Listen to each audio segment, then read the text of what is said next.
As the days of its current term wind down, Council in Dryden is committing almost $3 million towards improving and expanding its recreation centre. This is a part of a larger upgrade which began back in 2019 and will see the physical expansion of the building and the addition of some needed amenities. Adam Riley has the details.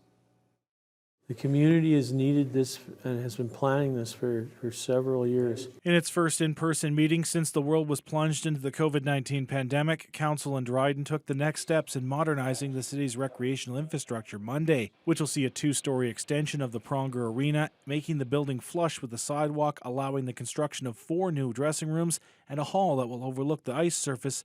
Community Services Manager Stephen Belanger says this marks the beginning of the end of the 3-year-long project. Started back in 2019 with the development of the ICIP application for this facility, $4.9 million project for the whole thing. That's a mechanical retrofit, and that included the centerpiece. What we spoke to last night was the expansion off of Pronger Ring. Belanger says the added space will help the centre better facilitate the more than 24 hockey tournaments held there each year, high school and SIJHL hockey, and potentially open up other opportunities for what many call the hub of the community. He specifically notes this project would never have been possible had it not been for the fundraising efforts of the Dream Committee, which has been a driving force for other smaller but needed upgrades, and this time brought in $500,000 for the project. It's amazing, right? You know, when do you ever hear of a community raising $500,000 for a municipal facility like this? That $500,000 shows that there really was a community need, and the whole community recognized it.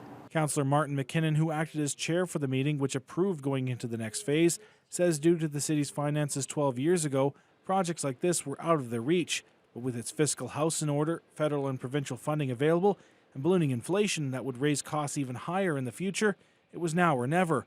Adding residents have waited long enough to see investment in recreation amenities in Dryden. We've put the recreation and our facilities on the back burner for far too long.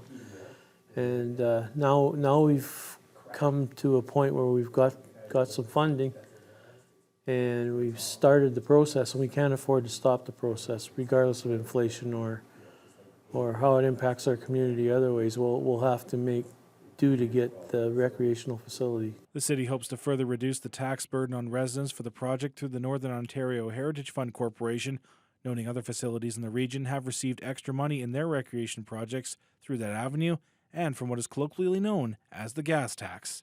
Adam Riley, TBT News.